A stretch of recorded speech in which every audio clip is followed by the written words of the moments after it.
Okay students, अब हम start करते हैं टॉपिक नंबर 3.12 का ही एक सब टॉपिक है, that is application to ballistic missiles. ठीक है, हमने जो है वो लास्ट टॉपिक अभी जो डिस्कस किया था वो है प्रोजेक्टाइल मोशन, और प्रोजेक्टाइल मोशन का ही सब टॉपिक हमें मिल रहा है application to ballistic missiles.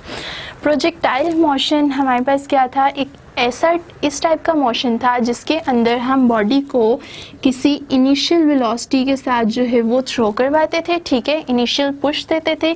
Initial push देने के बाद body under the action of gravity move करती थी और इस टाइप का पाथ जो है वो फॉलो कर लेती थी। ठीक है, तो इस टाइप के मोशन को हमने प्रोजेक्टाइल मोशन कहा था और हमने कहा था कि एक 2 डायमेंशनल मोशन है। तो अगर हम ये देखना चाहते हैं कि प्रोजेक्टाइल मोशन कहाँ कहाँ पे इस्तेमाल हो रहा है, तो एक जो जगह है जहाँ पे ये प्रोजेक्टाइल मोशन इस्तेमाल होता है वो है बैलिस्टिक मिसाइल्स। बैलिस्टिक मिसाइल्स को जब हमें लॉन्च करना होता है तो उसके लिए जो बैलिस्टिक मिसाइल्स का मोशन होता है वो सेम प्रोजेक्टाइल मोशन जैसा ही होता है। तो सबसे पहले अगर हम देखें कि बैलिस्टिक का क्या मतलब है, तो बैलिस्टिक खुद से सिर्फ कुछ नहीं है। बैलिस्टिक यहाँ पे एक स्पेशल टाइप की फ़्लाइट को शो करते हैं जिसको हम बैलिस्टिक फ़्लाइट कहते हैं, क्योंकि हमारा मिसाइल जो है वो इस बैलिस्टिक फ़्लाइट को जो है वो यानी उसकी बेसिस पे चल रहा होता है, जिसकी वजह से हम इसको बैलिस्टिक मिसाइल कहते हैं। तो देखना पड़ेगा कि बैलिस्टिक फ़्लाइट क्या होती है।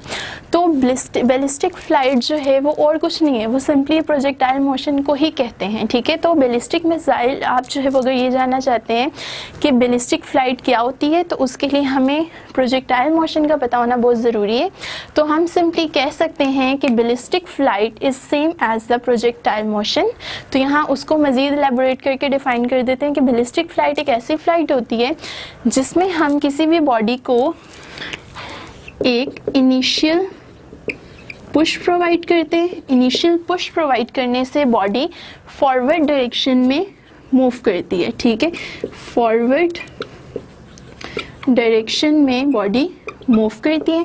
अब अगर बॉडी जो है वो उसे फॉरवर्ड डायरेक्शन में ही मूव करना है तो इसका मतलब है कि बॉडी फॉरवर्ड डायरेक्शन में मूव कर रही है तो उसको कुछ ना कुछ तो फोर्स मिल रही है ना। तो वो फोर्स क्या है, एक तो हमने जो इनिशियल पुश दिया था, अब जैसे ही हमने इस बॉडी को इनिशियल पुश दिया था तो ये फॉरवर्ड डायरेक्शन में मूव करना शुरू हो गई, लेकिन किस वजह से, ड्यू टू इनर्शिया की वजह से ये अपने मोशन को through out the process forward direction में कंटिन्यू रखेगी। अब दूसरी चीज़ यहाँ पे क्या है कि हमने कहा था कि बैलिस्टिक फ़्लाइट जो है वो सेम प्रोजेक्टाइल मोशन जैसी है। तो प्रोजेक्टाइल मोशन में बॉडी जो है वो कर्व पाथ बनाती थी due to action of gravity.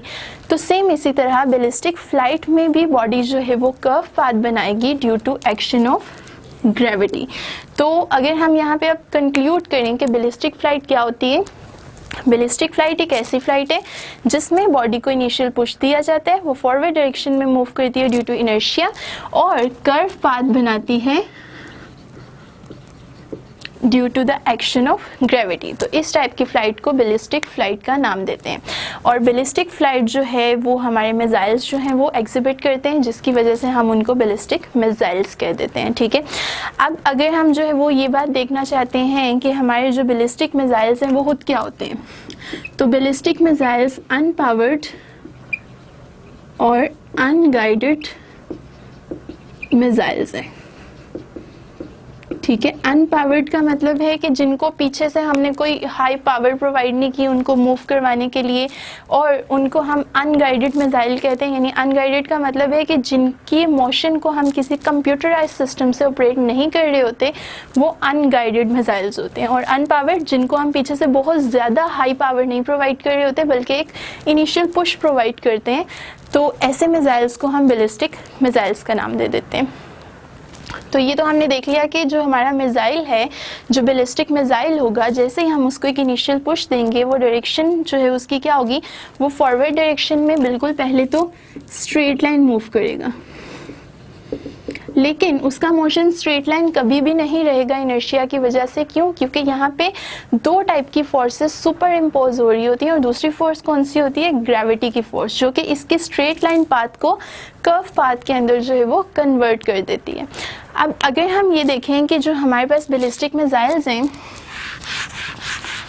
इनकी अगर हम मज़ीद बात करें तो ये शॉर्ट रेंज भी होते हैं और इसके अलावा ये लॉन्ग रेंज भी होते हैं।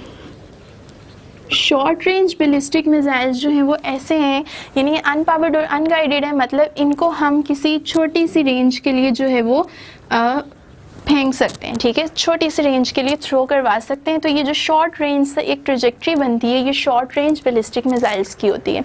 और ये बैलिस्टिक मिसाइल्स के लिए शॉर्ट रेंज जो है वो ज़्यादा एप्लीकेबल होती है। क्यों? क्योंकि अगर हम लॉन्ग रेंज की बात करें, जिसमें हमने बॉडी को इनिशियल फोर्स जो है वो प्रोवाइड की और बहुत ज़्यादा दूर तक रेंज तक हम उसे फेंकना चाहते हैं, तो उसके लिए हमें पावर भी ज़्यादा देनी पड़ेगी और पीछे से कंप्यूटराइज सिस्टम से उनको गाइड भी करना पड़ेगा। तो अनपावर और अनगाइडेड मिसाइल सिर्फ शॉर्ट रेंज तक ही ठीक रहते हैं, क्योंकि रास्ते में जब ये बॉडी मूव कर रही होती है एयर फ्रिक्शन भी आती है और समटाइम्स ऐसा होता है कि एयर फ्रिक्शन की जो फोर्स है वो ग्रेविटी की फोर्स से भी ज़्यादा होती है, जो कि इन मिसाइल्स के पाथ को डेविएट कर सकती है। तो अगर तो हम शॉर्ट रेंज के लिए करेंगे तो चलो हम कह सकते हैं कि एयर फ्रिक्शन फिर भी कुछ कम है और हमारा मिसाइल अपना मोशन एग्जिबिट कर रहे हैं। लेकिन अगर हम लॉन्ग रेंज की बात करें जिसमें बॉडी को बहुत दूर फेंकना है, तो एयर फ्रिक्शन निगलेक्ट करना इम्पॉसिबल होता है और इस केस में एयर फ्रिक्शन समटाइम्स इतनी ज़्यादा होगी कि ग्रेविटी की फोर्स से भी ज़्यादा बढ़ जाएगी और मिसाइल का जो मोशन है वो डेविएट होना शुरू हो जाता है। उसकी डेविएशन को रोकने के लिए हमें फिर पावर्ड और गाइडेड मिसाइल्स की जो है वो ज़रूरत पड़ती है। तो ये था हमारा एप्लीकेशन टू बैलिस्टिक मिसाइल। ये टॉपिक सिर्फ हमारे पास शॉर्ट क्वेश्चंस के लिए जो है वो पूछा जाता है, यहाँ पर आपको इसमें से MCQs जो है वो पूछे जा सकते हैं।